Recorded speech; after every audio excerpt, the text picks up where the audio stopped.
How to send video reels to Instagram DM.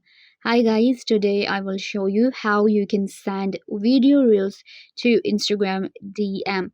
So what you have to do is simply open up your Instagram, and let's say that you're scrolling through Instagram and you find a very good reel that you want to share with your friends. So what you have to do is simply open up the reel like this one. So click on the reel and it will open it up. Now you will find the option of like, comment, and share right here.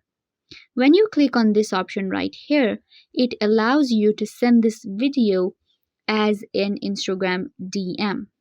Simply click right here or write a message, and then you can also search for different friends, and you can simply send this video to all of your friends right here.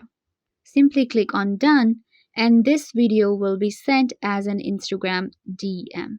If I were a big help, don't forget to give this video a big thumbs up and subscribe to the YouTube channel.